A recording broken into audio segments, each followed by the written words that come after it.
Hey guys, welcome back to the Better Project. Very exciting episode today with Isaac John, ex-professional NRL player and Kiwi international, now co-owner of YKTR and his own podcast, The Ice Project. Super nervous for this episode, as you'll soon tell, but all in all, I think it went pretty well, and I'm very grateful for the opportunity for Isaac to come on my podcast. I got a lot out of it. I've been following Isaac since the beginning. I implement a lot of what he puts out into my own life. So yeah, I hope you guys enjoy and get something out of it. If you do enjoy it, please like, share and subscribe. I'd really appreciate it as well. It helps me to build the channel. It's free and only takes a few seconds. So cheers guys. Enjoy. Hey bro, what's up? Hey bro, man. Thanks for coming on. No worries, brother. Really appreciate it, eh? Yeah, no worries, brother. Oh, let me get ready. All right, let's go.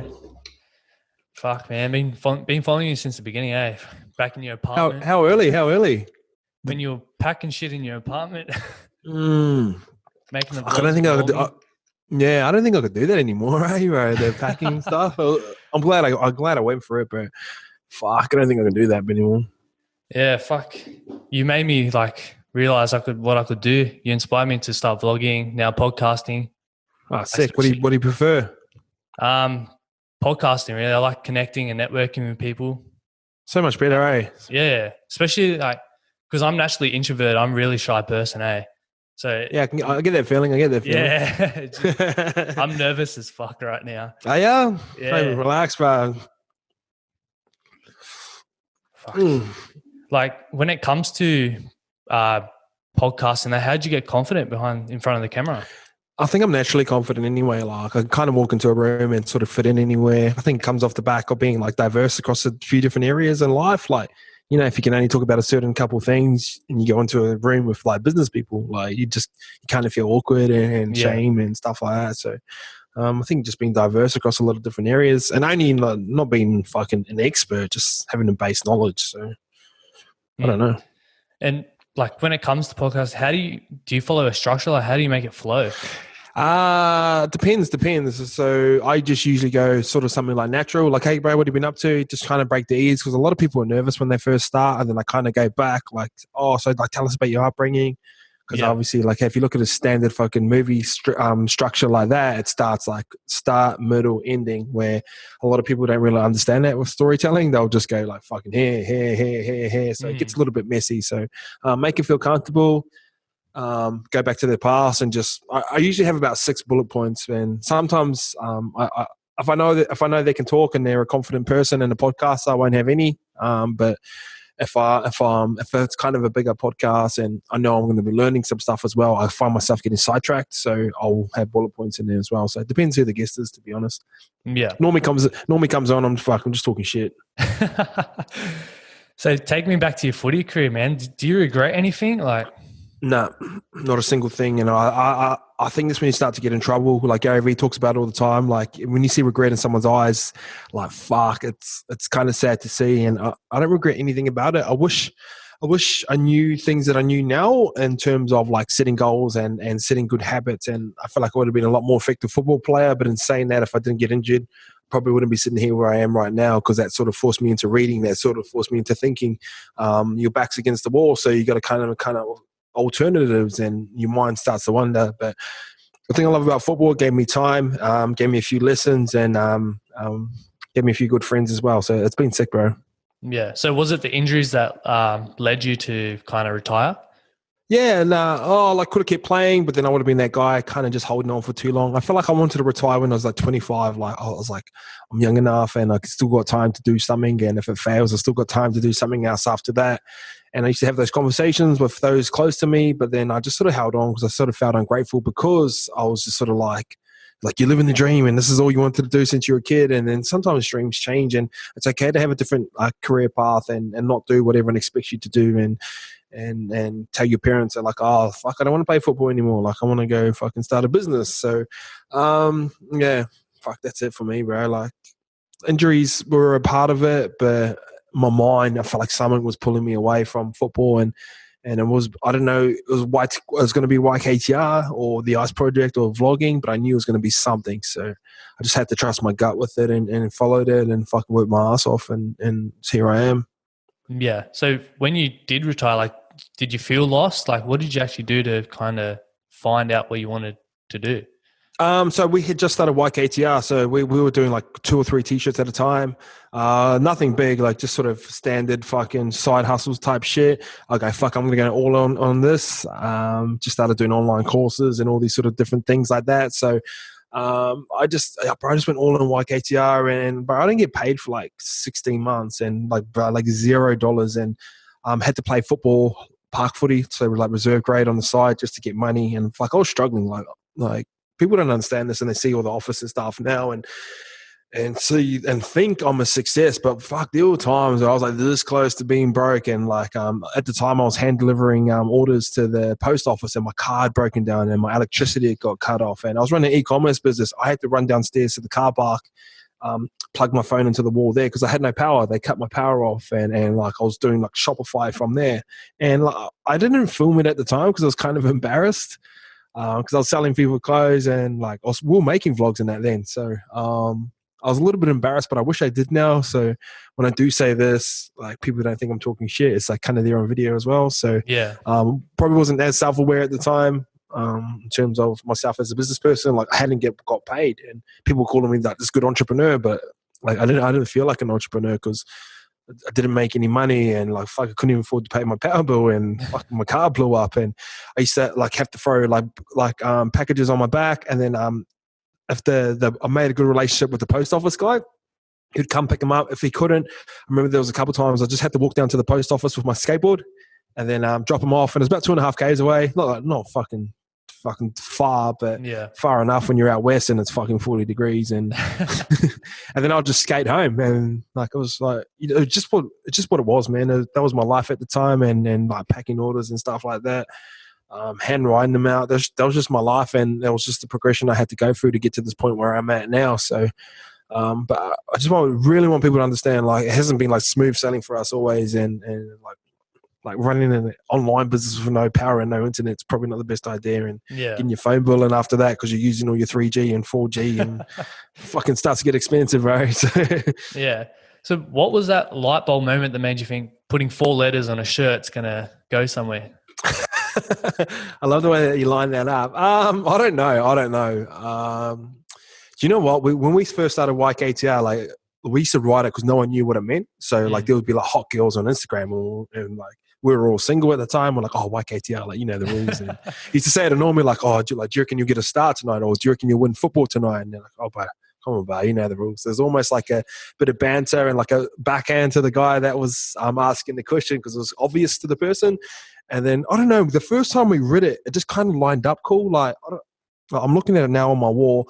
I think just looked cool and just stuck and looked weird. And there was an element of like when you go like they're like YK, like they can't really say it straight away. They get the letters mixed up, and they go, fuck, what does it stand for? There's just all this sort of element of intrigue of fuck, it actually looks okay on a t-shirt. What it stands for, you know the rules. And when you say you know the rules, people are like, oh, like, you know what I mean? Like, because the K throws people off with the no. So, I don't know, man. It's been weird. Like, when you ask that question and I think about it now, it's fucking weird. If YKTR didn't eventuate to what it is today, what do you think you'd be doing? I reckon I would have started a social media agency. I think my strength lies in content and storytelling and stuff like that. What was the question? If I hadn't started YKTR, or if it hadn't succeeded? If it's not what it is today, what do you think you would be doing?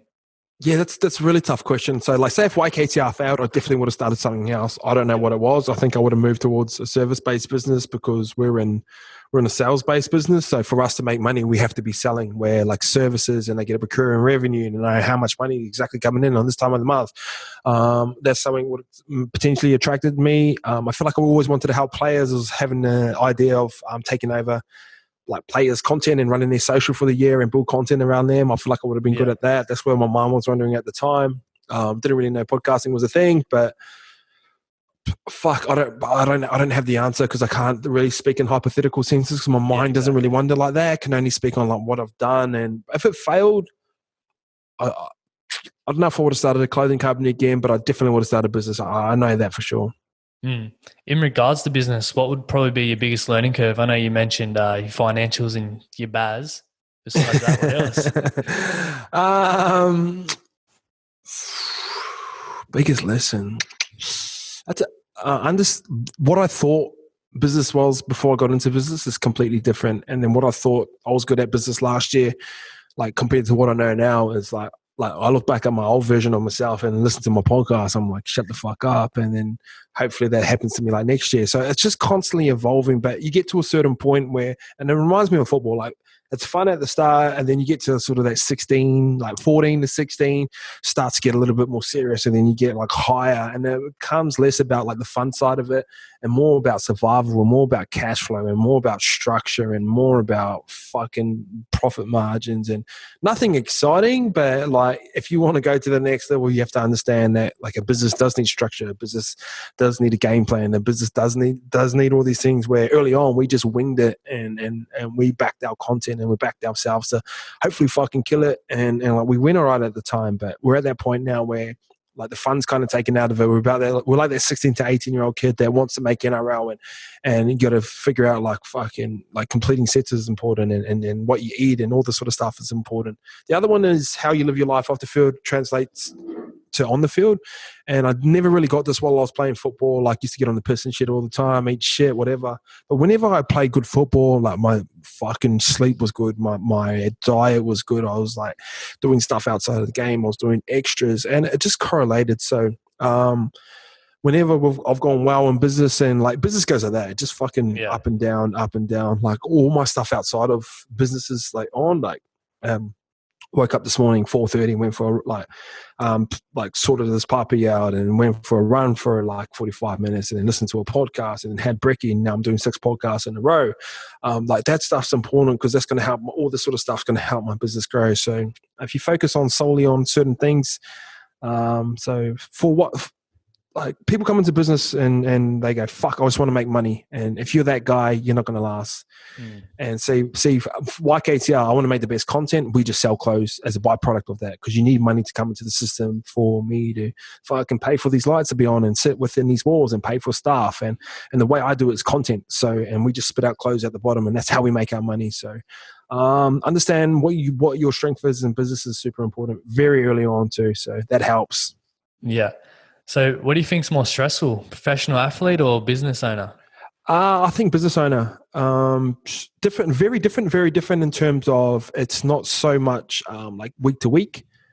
But like say business owner, like it's on me. Like this will be like being a head coach. Like head coaches are more stressed than football players. Yeah. Like you see them get into a fucking box and they've got grey hair within 2 years. You know what I mean? So when you own a business, it's kind of like that. And we're at this point where we're only about 4 to 5 people deep at the moment. So we're not a massive business or anything. But for me personally, I think I've been more stressed running a business than I was ever playing football because you can share the blame. Like if we lose, you share a loss with like 17 guys and your coach usually takes the rap and like it still hurts. But for example, like YKTR, mystery box last week, we fucked them up big time, man. Yeah, like cost us like one of those. Cost us like fucking a fuckload of money, just giving people money back and stuff like that. And I had to front the camera and go, hey guys, like, I'm sorry. Like, for that hour before that, I was fucking stressing. I've like, we've let so many people down, especially when you run a business like the way I run it. It's like, bro, I'll front the camera. Like, you've seen everything that's gone on behind the scenes. Like, fuck, you know what I mean? So, and it's on me. Like, I like, if something fucks up in this business, even if it's one of my staff members' fault, that's my fault because like 1, I've hired them, 2, I've given them freedom to do what they want. If they don't line off the company, it comes back to me. Like they don't care what ABC's done. They're like, oh, ICE runs the company, so it must be your fault. And it's great. It's a great thing to have though because it's accountability and responsibility as well. So fucking run a business stressful, bro. How do you deal with stress? Do you meditate, like breath work? I don't meditate. I like my mindset. I like where I'm at. There's a lot of people meditate to get the fucking busyness out of their head, but I don't exercise enough. But I find when I do exercise, like I feel great. And obviously there's lots of science behind it, endorphin release, all that sort of shit, bro. I feel so much better. I feel so much better when I'm reading. I feel so much better when I'm bro. Nothing like super like technical. It's just I don't consume too much content outside of like Gary V, to be honest. Like I feel there's a lot of noise going on. You get like maybe Joe Rogan at night time. I'm sleep. Bro. I'm probably the wrong person to ask because I say running the business is more stressful than being a football player, but then like I'm not too stressed as well. I think I move too quick. I think I'm always worried about the next piece of content before, or I'm always worried about the next design, or always worried about the next podcast. It doesn't allow me time to sit back and stress and think, you know what I mean? So, I'm just, every day I'm just waking up and go fucking bang, bang, bang, bang, bang, go to sleep, wake up, bang, bang, bang, and fucking look up after a couple of years and hopefully you've done all right. That's how I see it. So what or who actually inspires you? Like, what's the big goal? This answer has changed probably over a lot of the first couple years in business. Like, obviously Gary Vee's my guy, and he's the guy that inspires me, and he's the guy that I look up to and go, fuck, he's done it. But it's a common theme across all the podcasts I've done this morning. It's that feeling of like when someone messages you, bro, and they go like, bro, you've helped me, like you've changed my life, and I've started a podcast because of you. I've started a vlog because of you. I've started a clothing brand because of you. Oh, I've left my current job and started, bro, that shit like excites me. And it's got to the point where I've had people go, bro, I've contemplated suicide and your podcast got me through like psych ward. And bro, it gets weird in my DMs, bro. But I love it, bro. I love it. I love when people come up to me and go, fuck, you're the guy. You know what I mean? And you're the person I look up to. And as selfish as it sounds, like I love it. And it does, like, there's times where I'm fucking tired and can't be bothered replying to a lot of people, but then that message just comes through and it's always at the right time when I need it. So that's what I'm chasing, man. I'm not chasing attention. I'm chasing that euphoric feeling of someone messaging me and going, bro, you've helped me. Yeah. Are you wanting to like create a legacy or? Yeah. Well, this is a common question that I've been getting a lot too. So there's two legacies that I've talked about that I wanted to create. Obviously football, in terms of talent, wasn't that great. In terms of career, wasn't that great. But my legacy in football is like Ice is the guy that showed us that football doesn't have to be the best part of your life. It's only like one part of your life, and it's a great time and it's fucking fun. But then maybe imagine if your 30s are better than your 20s. Imagine if your 40s are better than your 30s. I want to be the guy within football that goes, he maximizes leverage to build the life that he actually wanted to live after football. If that's my legacy within football, fuck, give me that every day of the week. Give me that over 300 games, 2 rings, and $3 million in match payments. You know what I mean? And there's that, and then there's the other side of that euphoric feeling that I'm chasing. Where if that's my legacy, I've failed as well because I've only talking to fucking this part of the that much of the population. Like, there's only so many professional sports people in rugby league. Like, do you know what I mean? So I want to have a 360 opinion of that. I want kids from New Zealand to go, I didn't find business interesting till I started listening to you. Oh, you're an Islander. Like, I don't know any Islanders that ran a business, and now I've got you to look up to. I don't want to be a sports person. I don't want to be a sports star. Like, I want to run a business. I want to travel the world. That's it, bro. That for me, it's as simple as that. Like, and it's changed over the course of 3 years. Like, started at the start of it, I'd have been like, bro, if I'm working for myself, I'll be happy. And then if I run like the best clothing brand in Sydney, I'll be happy, menswear. And then it moves into like, how can I provide the most value? And then it moves into like I'm chasing like a DM a day from someone saying that you help me. Am I providing enough value in that end? So it changes, bro. It keeps changing. But Gary Vee always says like, hey, how do you want to be remembered? By someone that gave more than he took. So yeah, I think that's the path I want to take too. Like for me personally, like, I have a sense of direction. Like I kind of know where I want to go, but at the same time, I'm still lost on what I want to do in life. What do you want to do? Like, where do you want to go? Honestly, I want to help people. I'm just not sure what area. Like I've made massive changes. Like last year I was at uni, dropped out. I went to, that Gary Vee event that you went to last year? Yeah, were you there? Yeah, I went to that and it just made me realize, fuck, I can do this shit. So started vlogging and all that. What's your passion? Yeah. What's your passion around? Obviously helping people, but do you have anything else? Just creating content, networking. I love business, but I'm just not sure what side of business. Like I run my family business at the moment, but it's not something. What's your family business? Air conditioning, but it's... Oh, sick. Yeah, I'm not really passionate about it, but it's just something to do at the moment while I do podcasting and that. Yeah, so you got to look about it, bro. So content, so there's different types of content. You're making podcasts, you're making vlogs, you're writing blogs, whatsoever. But essentially, you're going to have to provide a service or you're going to have to monetize it in some way, shape or form. So you look at YKTR, how do we monetize our content? Clothing. Where me personally, I'll charge people ad spends to jump on my podcast and charge them. Like, you got to think about how do you you got to think about a business structure around the content that you're actually making. It may be air conditioning, and you may build this fucking super successful air conditioning business, and then you sit on top of that, and then you can just podcast people. But you're the business owner, and people who work underneath you, and you're still making good money. And then say this is your passion, but you might not make massive money from it, but you love to do it every single day. But that's the game. Like you might sit on top of your business on your air conditioning and like fucking get your wicket every single week, and it allows you time. Like all money does is allow you time to do things that you actually want to do.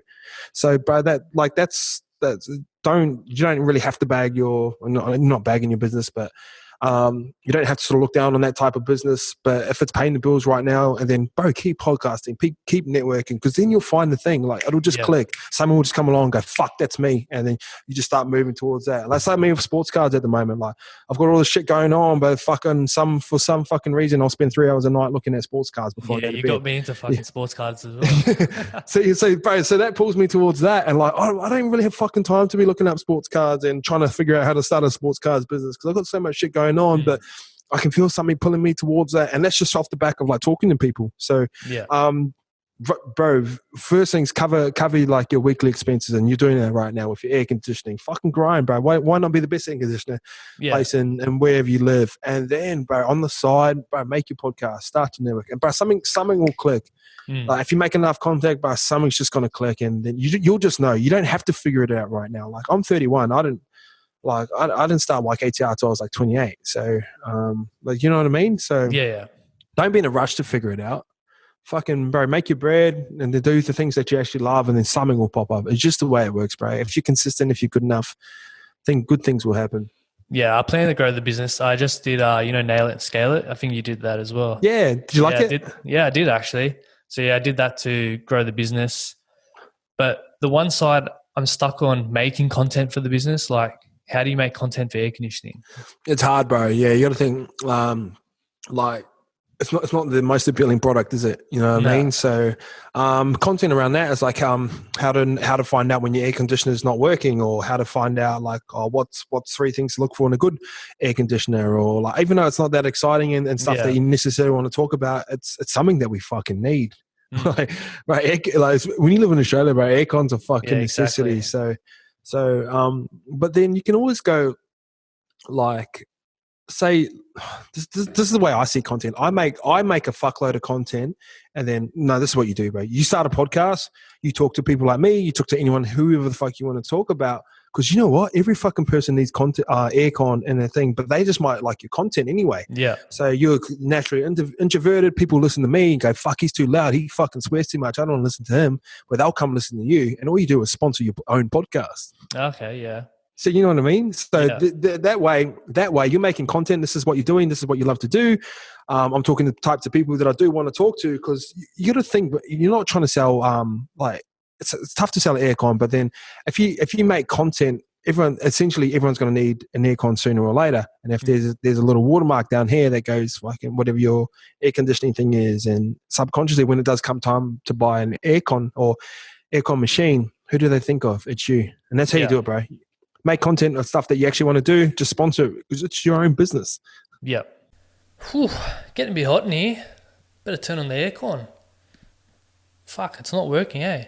Who do I call? Oh, that's right. PBM Air. Hey guys, sorry to interrupt. This podcast is sponsored by PBM Air. PBM Air is a proudly owned and run family business which has been trading for over 25 years. Their services ensure all your air conditioning needs are taken care of to the highest of standards. From servicing, repairs, or even a new installation. The bonus is they are a small family business who, unlike most, their customers are treated as family, as they are family.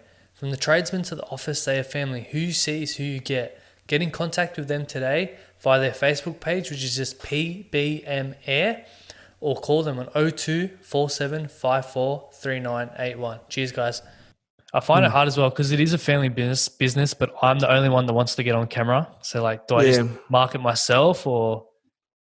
I think it's important moving forward, but if your business is established and it's got great reputation, might not need to, bro. You might have your business over here and then your own personal brand over here. Yeah. Like, even though like I kind of cross over like that because I'm YKTR, Plus, I've got Ice Project and all this sort of stuff over here. But like you said, bro, I don't talk about YKTR too much. Like, I'm talking about sports cards. I'm talking about random fucking tweets.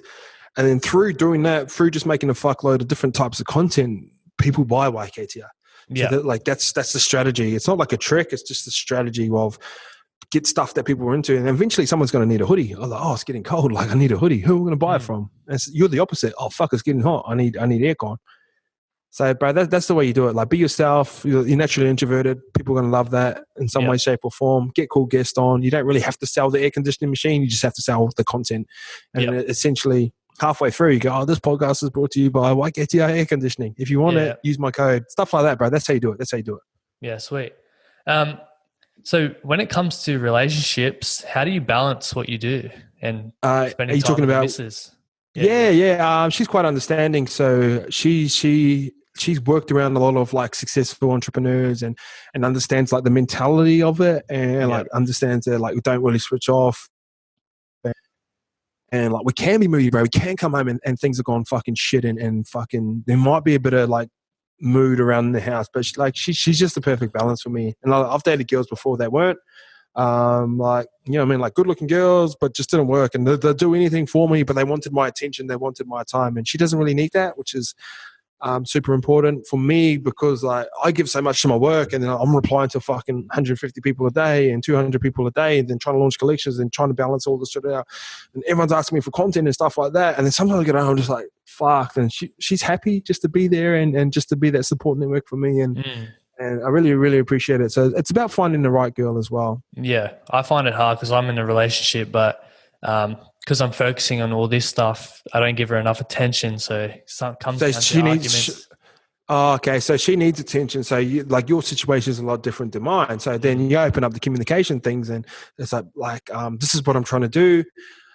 This is my dream. I want you to support me, but I also want to be the best partner for you as well. Like I understand that you love attention. How do you want me to give you attention? And then you can build that around that. See, podcasts, like great thing about making content, you can make content any day of the week or any time of the day. Like their time might be like me and Alice, like sometimes like we just go, oh, fuck, let's put our phones down. Let's have a chat for like 45 minutes. And even though we live with each other and see each other, like, it's kind of nice just to have that chat or fucking is quality time. Like our quality time at the moment is like looking after our puppy or is fucking playing a board game and drinking wine. Like, so you just got to figure out what's important to her and then try and move towards her. And like, I'm the last person she'd be asking about like relationship advice because I'm a little bit direct as well. So if and me instead of working around the feelings and that, I'm just going to go fucking just tell you straight because I've got shit to do. So, it's like I find myself feeling guilty if I spend a lot of time with her because like I feel like I'm not getting better at my podcasting, editing and shit. Like I'm not getting 1% better. Yeah, that happens. You see that with parents, like they'll feel guilty if they start to go out and their kids at home with a babysitter. Like you shouldn't feel guilty about doing what you love. Like that's that's a trap. Imagine doing exactly what you wanted to do and you feel mad because your partner's like kind of mad about that. So you sound like you're a very different relationship than mine, but open up communication lines and just go like, this is what I want to do. This is what I'm passionate about. It is going to take some of my time away from you, but the time I do want to spend with you, I want it to be quality, but how do you want that to be? Yeah. And then like, they'll give you an answer and like, you'll do it. And then they'll fucking change their mind, bro. That's just what girls do. You know what I mean? Like they've got this. Now they want that. They've got that. Now they want this. So that's how I'll be doing it if I was you. Yeah. So last question, man, like sometimes people ask, what's the best piece of advice or you've ever received or given? I'm interested in like your perspective. Is there one perspective that you could share with people that you think would be helpful, like quote, saying, anything? There's I've got a bunch of quotes sitting up in my mind, but the easiest one for me to measure in is the first 10 seconds of your day. So when you wake up in the morning, are you excited to get up or do you want to go back to sleep? And fucking that's it. So find something where you wake up and you don't want to half roll back over and close your eyes. And you wake up and, you know, when you're a kid on Christmas morning and you're like, you know how Saturdays feel better than Mondays when you wake up? Try and do something that aligns with your passion that you can turn into a business that allows that 10 seconds to be great every morning. And it's as simple as that for me. Sweet, man. Fuck. Thanks for coming on, giving me the opportunity. No worries, brother. No worries. Really appreciate it, man. All right, brother. Thanks for having me on.